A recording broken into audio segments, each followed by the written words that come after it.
Magnus Carlsen is up against Parham Maghsoodloo in this critical, crucial 7th round encounter of Grenke Chess Open 2025 freestyle chess. Magnus has the white pieces and Parham, who is known for his very creative and aggressive play, has black.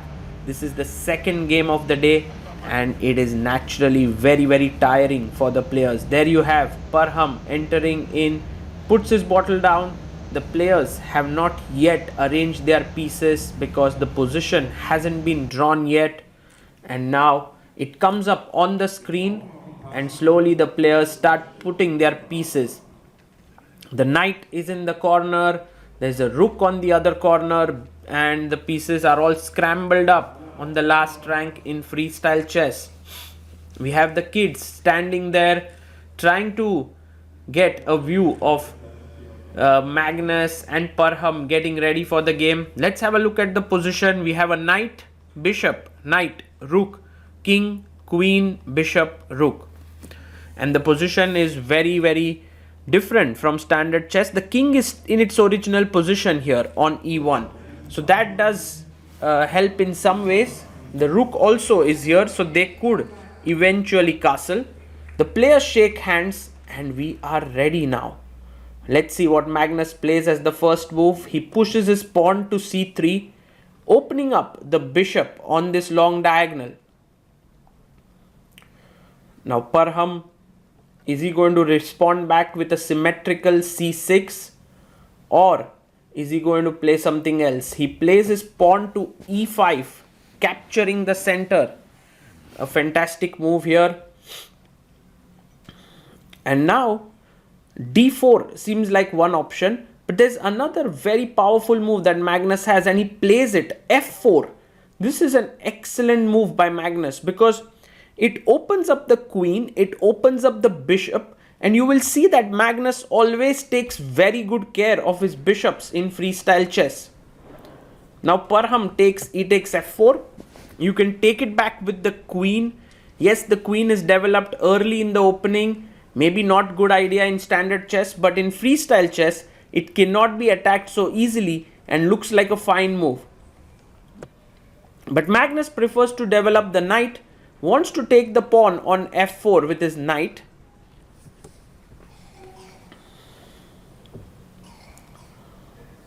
And Parham now, thinking hard, goes pawn to c6. He opens up his bishop on b8. It's a good move by Parham Maghsoodloo, and now Magnus will simply take the pawn with his knight. He's writing down the score sheet here. And now he doesn't take the pawn. He long castles here. And with that long castle, he just simply moved his king from e1 to c1 because the rook was already on d1. Magnus taking some chances there, giving Parham the chance to save the pawn with g5, which will be met with h4 with a good position for white. Parham goes d5. He pushes his pawn forward and tries to capture some space in the center. Well, this move particularly isn't great because it doesn't help anyone in freestyle chess. The bishop gets blocked here. This bishop was anyway active. A much better move would have been just knight to d6. But after d5, knight came out to b3. So Magnus now looking with both his knights on good squares here. This pawn of course is hanging. Knight comes to d6. And Parham plays this move calmly, knight coming out. Magnus has to decide now what to do next.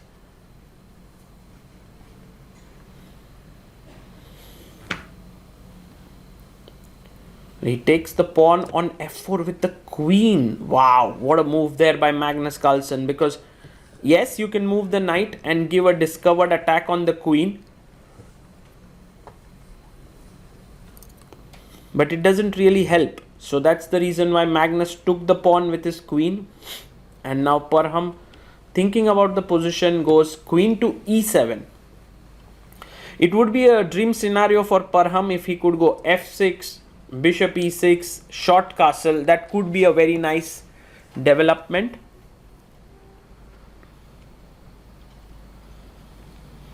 And the bishop comes out to c5. He pins the knight here with the bishop.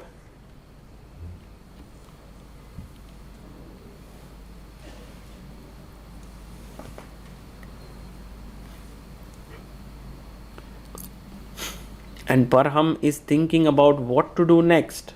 He plays his knight to b6. If Magnus can engineer a successful e4 pretty soon, that would be a huge problem for Parham Maghsoodloo. He brings his knight to d4, and what a powerful move this is. He's threatening knight to f5. If that isn't controlled, then the d6 knight is pinned because the bishop is standing there. So g6 seems like a very likely move.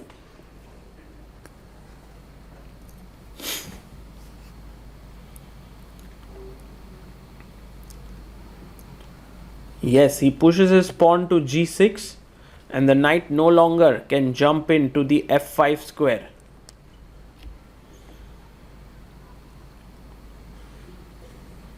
And Magnus plays his knight to e5.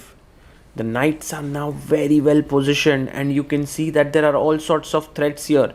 If you play f6, there's knight g6 at g6, bishop g6. On the other hand, there's knight c6, pawn c6, knight c6, creating a fork. Oh my goodness.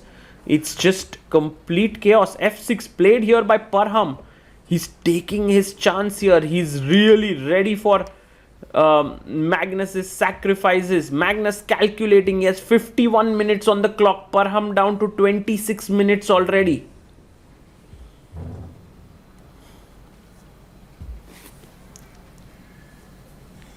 So knight takes on c6.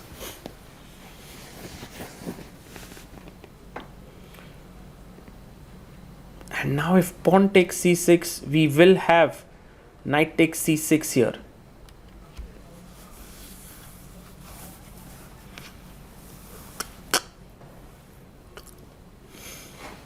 Parham takes the knight, of course. The position that will arise will be very complicated, but definitely to Magnus's advantage. He takes it. Knight takes c6. And Parham thinking here, he will move his queen away. Queen to c7. Just moving the queen away now. Knight takes rook is possible, but then it could be met with, well, you can't take here. This is bad because of queen f6. So maybe knight d8 is not such a bad move, but Magnus goes queen e3 check. Interesting move by Magnus, because knight e4 is possible. Although after bishop e4, d e4, well, the position remains complex here. But yeah, is knight e4 an easy move? Parham goes king d7. He's moving his king. He's getting it into the middle of the game.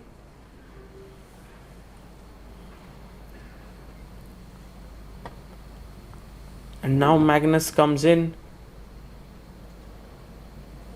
Let's down his move.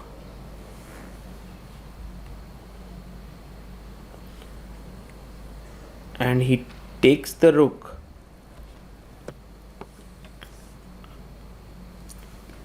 Knight takes d8 on the board. And Parham chops it back. Queen takes d8. What's next for Magnus? He plays h4. This is such an amazing move. Because he sees his bishop is well placed. He sees his other bishop is well placed. The other option was to get the rook to the semi-open file. But he's deciding to just open up the position with h4, h5. Bishop comes out to e6.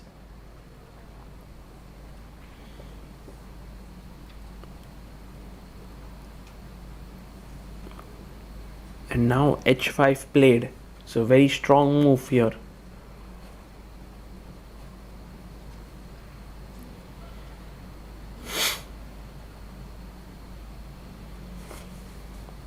g5 played by Parham. Puts his pawn out on g5. And the f5 square is slightly weakened. He goes rook h f1. He's putting pressure on the f6 point. Of course, materially black is doing okay, but white's pieces are just so much better, so much superior. Parham goes knight c4. You can see Parham really starting to put some pressure on Magnus. He attacks the queen here. The queen has to move. Maybe queen f2 is the best choice. But he goes... Yes, he plays queen f2. And his idea now is to go e4, which would be a very strong move, opening up the position even further. Parham goes knight a4. Wow, what a move here by Parham Maghsoodloo. He's attacking the b2 pawn. If you play b3 here, then knight takes c5 is attacked. So let's see what Magnus does now. Parham is not someone who's going to collapse so easily. Magnus plays his bishop to f5, a very, very tricky move. And the main point here is that if you take the pawn on b2, I have take, and queen f5 with a huge advantage with bishop coming here and putting pressure. So clearly taking on b2 is bad, but taking on c5 is really good, because after queen takes c5, there is queen b6, taking here, king c7, and black wins as there's a mate and the queen is also hanging. That's a huge, huge moment. Bishop f5.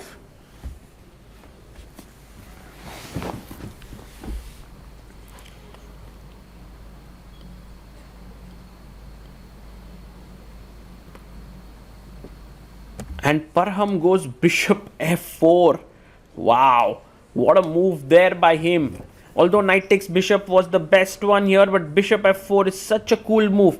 Because on one hand you are threatening to take the bishop, the other hand you are putting pressure on d2. It's a great move. It's a great move by Parham. Magnus now thinking really hard here what to do. The best move that Magnus has at his disposal now is g3, but instead he goes queen d4. And now the problem here for Parham is that queen takes d5 is hanging. Look at this, how the bishop is pinned. So basically, let's say if I take knight c5, there's queen takes d5, knight d6 and take on c5. But this position is fine because of knight f5. That's the thing. So in a way, queen takes d5 would be a mistake if Parham takes knight c5, but it's so difficult to figure out that you must take the c5 bishop, because d5 pawn, losing it would be a huge blow. Parham plays king c6. Wow, what a move this is. Because if you take the bishop here, I'm going to take the knight on, going to take the bishop with my knight.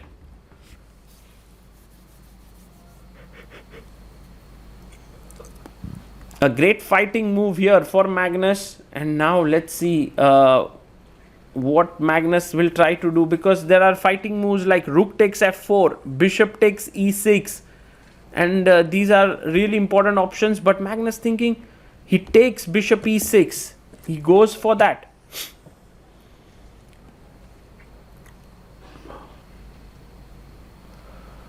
And Magnus takes Parham takes knight c5, rook takes f4 played. An exchange sacrifice here in the position. If you play knight takes e6, there is rook takes f6, pinning the knight, and so you have to do something else. He takes the rook, and now black is a piece up, but Magnus has a few pawns. He takes another one, queen takes d5. Notice the time on the clock. Parham has 6 minutes 30 seconds. Magnus has 12 minutes 18 seconds. With a 30-second increment, he takes the pawn on f6. Now, very difficult to know whether to put the king on c7, d7, b7, king b5. These are some of the calculations that are toughest in chess, because there's very little separating the two moves. He blocks it with his knight. Knight d6, and Magnus chops off the rook on h8. So he gets back his material. And he has 6 pawns, while black has only 3. So it's like Parham chops off one of the pawns. So a rook and 2 pawns for 2 knights, and the queen is near the white king. Magnus pushes his pawn to d4, a great move, attacking the knight. The knight check is the best move in the position. There are no other moves that are good.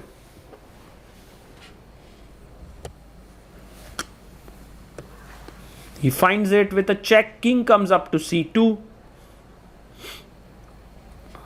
And now a very important move, queen a4, creating this threat on the diagonal. Parham finds it. Beautiful. Queen a4 on the board. Magnus thinking here how to get rid of this discovered check. King b1, there'll be another check on a1 and he'll go back.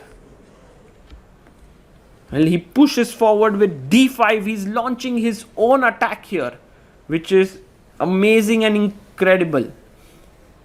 The best move, of course, is to go king b7 or king c7, but instead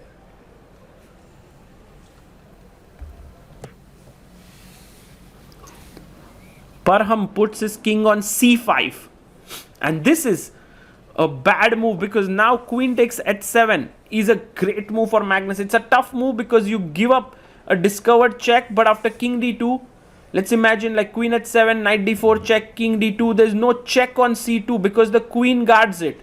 That's why this move queen h7 may seem like, oh, he's just hungrily grabbing the pawn, but actually there's more to it.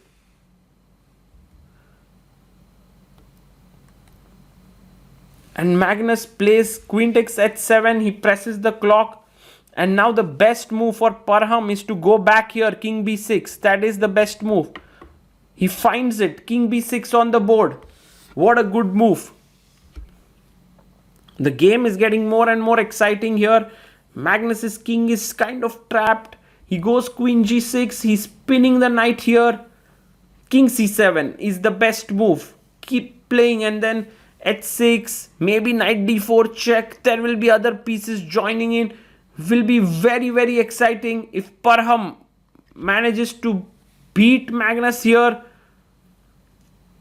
He goes king, instead of c7, he goes king b5, and he loses on time. Oh my god. Parham Maghsoodloo has lost on time.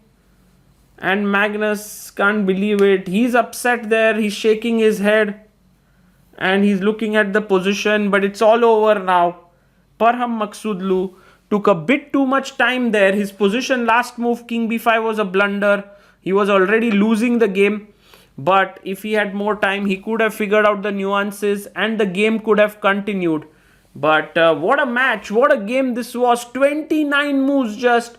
But so much fireworks. This game was a great representation of freestyle chess. Magnus went all in from the start. Parham really responded well, taking his opponent in deep dark forest where the road was wide enough only for one to come out. And for now, it was Magnus Carlsen who came out unscathed. One of the best things about Parham Maghsoodloo is no matter how brutal his loss is, he's always keen to analyze and learn from his opponents. And that is what makes him one of the best players in the world. For now, I hope you enjoyed this game. This is Sagar Shah signing off from Karlsruhe in Germany.